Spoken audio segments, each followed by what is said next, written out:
So what we're going to do is we're going to start, we have 6 areas of the globe: the Dominican Republic, the Philippines, South Africa, and then we also have India and the Philippines and New Zealand and South Africa.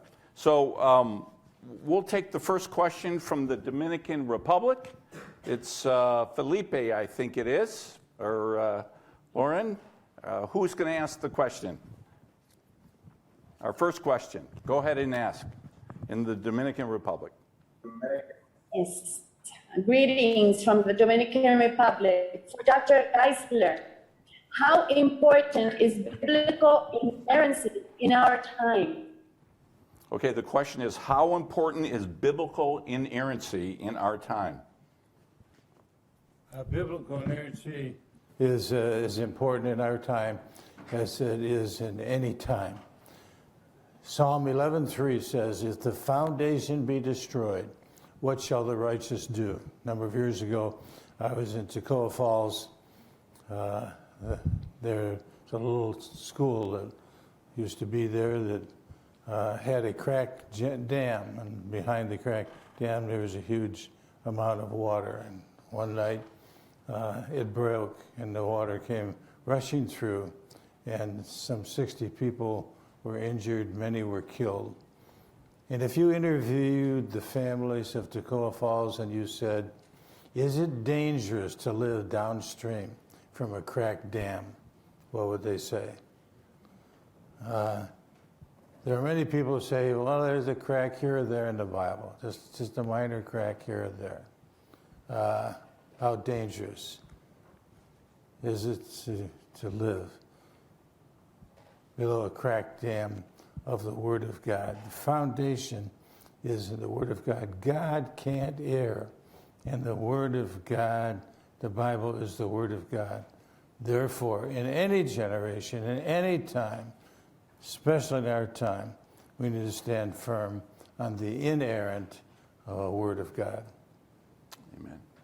All right, thank you. Question number 2 is from India, I think, Pastor Alok Benjamin. Can you hear us? Yes. Can you hear me? Yes, loud and clear. By the way, Pastor Alok Benjamin is one of my staff in India, and he is the regional director for Norm Geisler International Ministries. So, yes, go ahead. Yeah, this question comes from one member of the audience here in Bolivia, James Newmay, and he asks, I recently watched a video of you speaking on the topic, If God, Why Evil? On YouTube. Talking on how sin originated, you addressed this question. How can one will evil, or Lucifer will evil, when there was no evil to will? And your response to it was, no evil need exist in order to will evil. Willing a lesser good can be an evil. Can you expound on that a little bit, maybe with an illustration? Free will is not evil. Wait, is that mic working? It should be. Free will is not evil, and evil arises out of free will.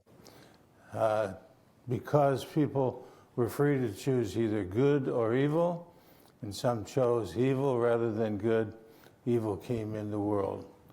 But the evil that came in the world was created by the free creature. It was good to be free.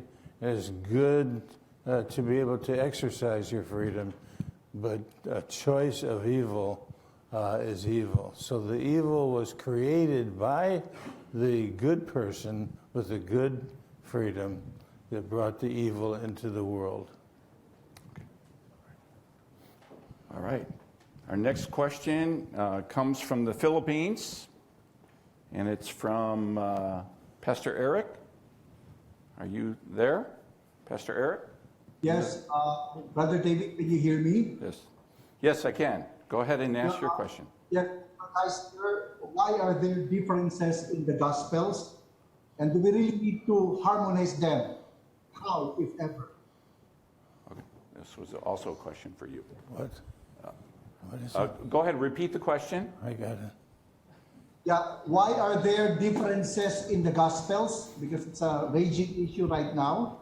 Do we really need to harmonize the Gospels, and how, if ever? Yes, there are differences in the Gospels. There are no contradictions in the Gospels. All of the verses in the Scripture are harmonizable and have been given harmonious answers by the great scholars down through the years. So the answer is we use reason, we use good logic to examine it, and we find, like in the case of two angels and one angel, it's not a contradiction, because if there are two, there's one. Like in the case of Judas, it's not a contradiction. They're harmonizable. On the surface, they're different. But when you look at it and try to put it all together, you can make a harmonizable whole from it. So what we should do is we should use the laws of logic, the principles of reason, to harmonize these alleged contradictions in the Bible, which the church has been doing now for 1900 years, until really the last century, where people have assumed that, well, there must be a contradiction in the Bible. You don't need contradiction in the Bible. You don't need to say a contradiction is the way to solve the problem. Contradiction doesn't solve any problem, it just creates a problem. And we have scholars who are saying the Bible has contradictions, but don't worry about that. Don't worry about that, because a few contradictions here or there won't hurt anything. Well, it's an attack on the authenticity of God the Father, the authority of God the Son, and the ministry of the Holy Spirit. You better worry about it, because it's a serious error. Okay, our next question is from New Zealand. It's Pastor Ian. Are you there? I am, David. Thank you for joining us. I know it's, what time there right now? It's actually 12:18 p.m. on Friday. Okay. Thank you so much for joining us.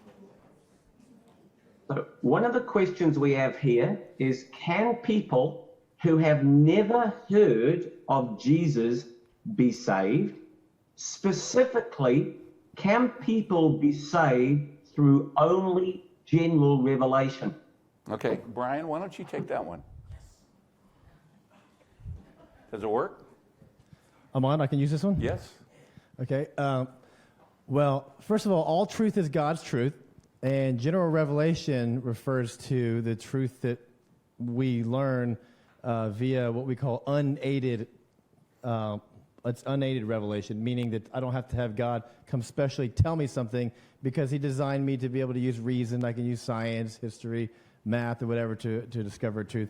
General revelation is sufficient for revealing that there is a God, that we can use the arguments for God's existence. We can know through the moral argument that I am a sinner, that justice is real, that I've fallen short of the moral law, and now I deserve to be punished, so what do I do? That's all general revelation does for me. So it lets me know that there's a problem, and I'm in trouble, but it doesn't really tell me the answer.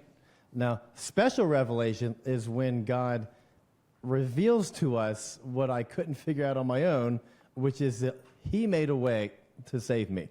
And so that's what special revelation is in the New Testament. Now, in the Old Testament, before Christ, how were people saved? Because they didn't know who Jesus was yet. We do have prophecies about it, but for the most part, they don't exactly know all the details about this future Messiah going to die for their sins. So they had the animal sacrifice system, which was still God's atonement system. It was God's salvation plan.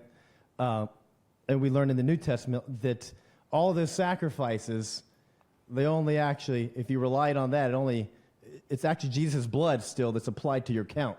He applies to your account for believing Him, like in Genesis 15:6, when it says that Abraham believed God and he was considered righteous. And so in the Old Testament, they would rely on God's atonement system via animal sacrifices. Now, one thing that's really cool is in the entire ancient world, the most common religious practice, besides prayer, the most common religious practice around the globe and every inhabitable continent was animal sacrifices. Why is it that the Native Americans, Africans, Asians, Europeans, Australians, Pacific Isles, why is it the entire globe was practicing animal sacrifices in the ancient world? They got it somehow. It's not something you evolved to develop this belief that let's destroy our food supply, just kill all the animals. And so they got it somewhere. It was passed down via special revelation way back in the beginning, Adam and Eve, and then Noah. And then they take that practice, and it spreads out all around the globe. And so it's almost like this giant prophecy that the entire world was pointing to something else can die in our place and take our sins away. And so I would say that, just like the Mosaic covenant and with Noah, that they could rely on the infinite God's atonement system, that Christ's death would apply to them. I would say that that's how it would work before Christ. And we know that original monotheism is I would recommend a book called, I think it's In the Beginning God, if I remember correctly, by Winfred Corduan, where he talks about original monotheism, that in the ancient world, there's evidence that we started off monotheistic with things like sacrifices as the original system of atonement, and then that's been passed down.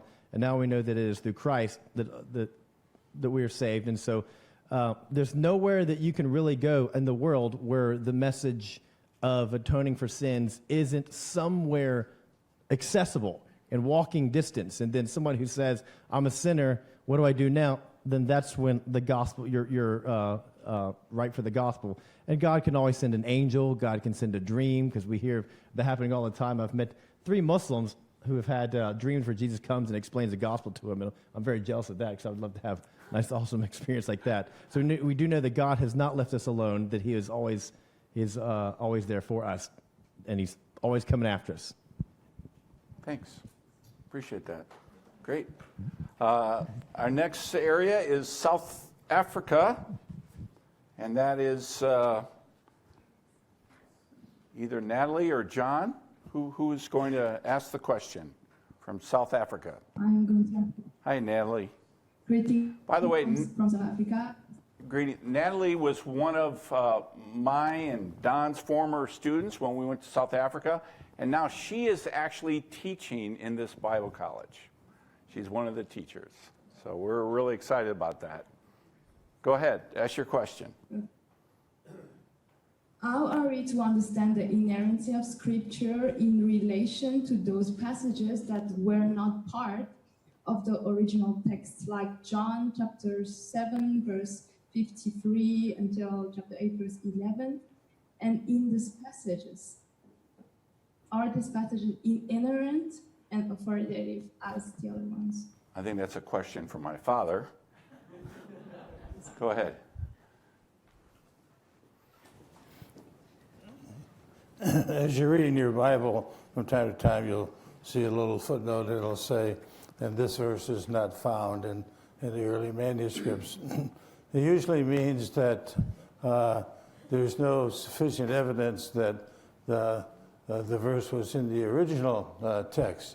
Does this affect our view of the inerrancy? And the answer is no, because it's really a problem of textual criticism, not a problem of inerrancy.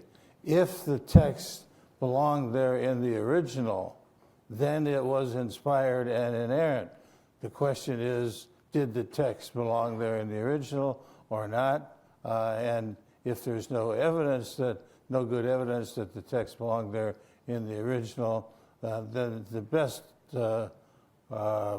process for most of us on a lay level to do is to just say, I'm not going to base a doctrine on a text that I'm not even sure was in the original. And there is no text in the Bible that the only text is built on a disputed passage and a whole doctrine rests on this. So we always have plenty of verses that are not disputed to support the text for all of the doctrines of the Bible, so we don't have to worry about whether we have basis for what we believe based on these texts that we aren't sure if they were there to begin with.